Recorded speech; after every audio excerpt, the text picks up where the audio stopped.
নমস্কার। আজকের পর্বে আমরা একটা ছোট প্রেম কাহিনী সম্পর্কে আলোচনা করব। না, এটি কোনো প্রেমিক প্রেমিকা সাধারণ প্রেমিক প্রেমিকার কাহিনী নয়।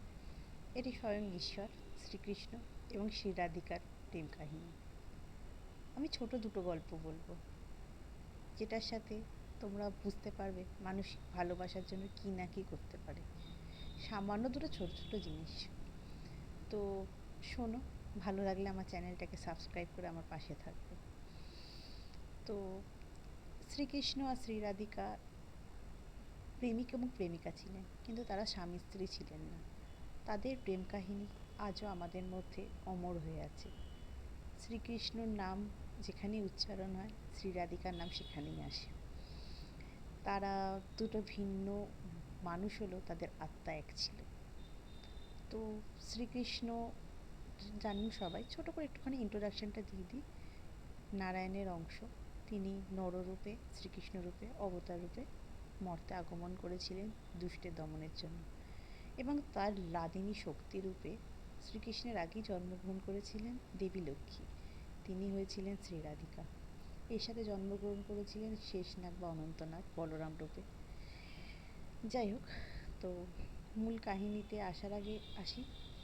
তার আগে বলে রাখি যে শ্রী রাধিকা কিন্তু এবার শ্রীকৃষ্ণের থেকে বয়সে বড় ছিলেন, এবং মনে করা হয় 4 বছরের বড় ছিলেন, এবং তিনি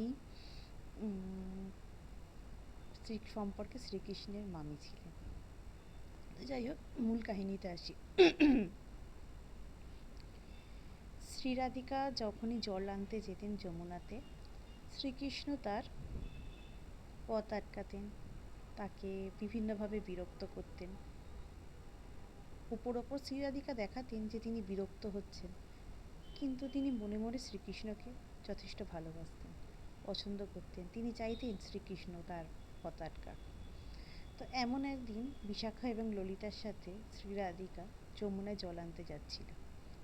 তো সেদিন কৃষ্ণ গরুদের গোয়ালে রেখে আসতে একটু দেরি হয়ে গেছিল বলে যেই পথে শ্রী রাধিকাকে আটকাতো, সেদিন সেই পথে আসেনি আটকাতে। শ্রী রাধিকা যথারীতি বাড়ির কাছে চলে আসে, বুঝতে পারে যে শ্রীকৃষ্ণ আজ তার পথ আটকায়নি। তো বাড়ির কাছে আসার সময় শ্রীকৃষ্ণের সাথে শ্রী রাধিকা দেখা হয়। শ্রী রাধিকা মুখ ফিরিয়ে ঘরে চলে যায়। শ্রীকৃষ্ণ বুঝতে পারে যে শ্রী রাধিকার মান হয়েছে, পেছনে একবার শ্রী রাধিকা বলে রাখে। তখন শ্রী রাধিকা মুখ ফিরিয়ে বলে যে তুমি আজকে আমার পথ আটকালে না কেন? তখন শ্রীকৃষ্ণ বলে গাভীদের গোয়ালে রেখে আসতে গিয়ে আজকে দেরি হয়ে গেছে, তাই আজকে পথ আটকায়নি। তো শ্রী রাধিকা মনে মনে তো পছন্দই করতেন শ্রীকৃষ্ণ পথ আটকাতো, সে আজকে পথ আটকায়নি বলে শ্রী রাধিকার খুব গোসা অভিমান হয়েছে। তো কৃষ্ণ সেই মান ভাঙানোর জন্য মালিনী বা ফুলালির বেশ ধারণ করে শ্রী রাধিকার ঘরে যায়, যে ফুল নেবে রাই ডাকে। তো শ্রী রাধিকা ঘর থেকে বেরিয়ে এসে বলে যে রোজ যে ফুল দিতে আসি তুমি তো সে নাও, তুমি অন্য। বলছে তার আজকে শরীরটা খারাপ, তাই আমি এসেছি। তো শ্রী রাধিকা বলে যে ঠিক আছে, দেখি তোমার কাছে কি ফুল আছে। শ্রীকৃষ্ণ দেখায় যে এই ফুল আছে।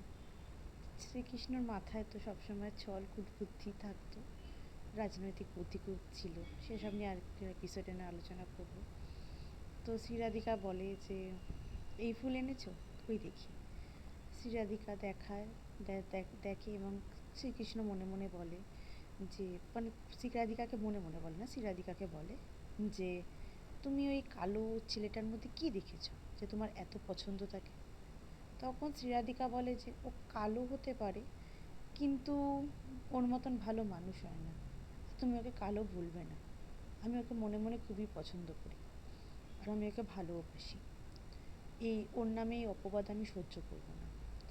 তখন শ্রীকৃষ্ণ নিজের রূপ ধারণ করে মালিনী বেশ ছেড়ে, এবং শ্রী রাধিকাকে বুকের মধ্যে আলিঙ্গন করে, এবং শ্রী রাধিকার এই এত ভালোবাসা দেখে শ্রীকৃষ্ণ চোখ দিয়ে অশ্রু নির্গত হয়।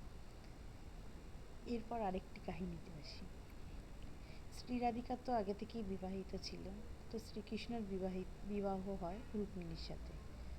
তো শ্রীকৃষ্ণর ওর স্বভাব চরিত্র সবই জানেন যে তার 16,108টি পত্নী ছিল।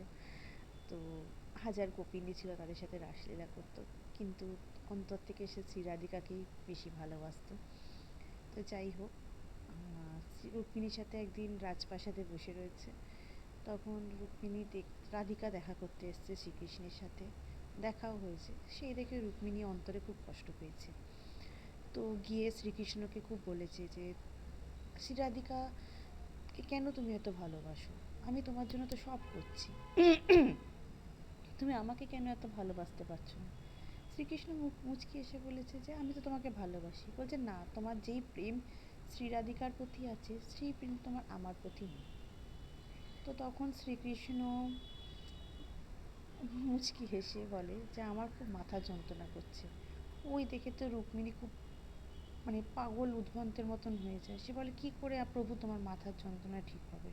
সে চন্দন বাটা নিয়ে আসে, বিভিন্ন বৈদ্য কবিরাজের থেকে আয়ুর্বেদিক ওষুধ নিয়ে আসে, কিন্তু শ্রীকৃষ্ণর মাথার যন্ত্রণা ঠিক হচ্ছে না। তখন শ্রীকৃষ্ণ বলে যে এ মাথার যন্ত্রণা এভাবে ঠিক হবে না। তুমি তোমার চরণ দুটো যদি আমার মাথাকে স্পর্শ করাও, মাথাতে স্পর্শ করাও, তবেই আমার মাথার যন্ত্রণা ঠিক হবে। তো রুক্মিণী তো কিছুতেই রাজি হয় না সেটা করবার জন্য। তখন শ্রীরাধিকা আসে, এসে দেখে যে শ্রীকৃষ্ণ মাথার যন্ত্রণা একবারে মুচড়ে পড়েছে। তখন রুক্মিণী বলে যে এরকম মাথার যন্ত্রণা করছে, উনি বলছেন যে চরণ ঠেকালেই মাথার যন্ত্রণা ঠিক হয়ে যাবে, কিন্তু উনি তো আমার স্বামী, তার উপর প্রভু, আমি ওনার মাথায় আমার চরণ ঠেকাতে পারবো না। তখন শ্রীরাধিকা নিজের চরণগুলো নিয়ে শ্রীকৃষ্ণের মাথায় ঠেকায় এবং তার মাথার যন্ত্রণা সেরে যায়। তাই দেখে রুক্মিণী তো প্রবল রেগে যায় যে কি কারণে তুমি আমার প্রভু, আমার স্বামী, আমার ঈশ্বরের গায়ে মাথায় তুমি পা দিলে? তখন শ্রীরাধিকা বলে যে প্রথমত তো উনি খুব যন্ত্রণায় ছটফট করছেন, উনি যাতে তাড়াতাড়ি সুস্থ হয়ে যায়, উনি যাতে যন্ত্রণা থেকে মুক্তি পায়, সেই কারণে আমার যেটা মনে হয়েছে ঠিক আমি সেটা করেছি। তখন শ্রীকৃষ্ণ মুচকি এসে রুক্মিণীর দিকে তাকায় যে ভালোবাসার জন্য সব কিছুই করা যায়, যেটা রাধা করতে পারে। রুক্মিণী, তুমি নিঃসন্দেহে আমাকে অনেক ভালোবাসো, কিন্তু শ্রীরাধিকার ভালোবাসা অন্য জায়গা থেকে আসে। আমরা দুজন আলাদা মানুষ হলেও আমাদের আত্মা এক। তো এটা একটা ছোট দুটো গল্প বললাম, অত ভালোভাবে স্পষ্টভাবে তো বলতে পারি না। নতুন নতুন খুলেছি চ্যানেলটা, আপনাদের ভালো লাগলে প্লিজ চ্যানেলটিকে সাবস্ক্রাইব করবেন। নমস্কার।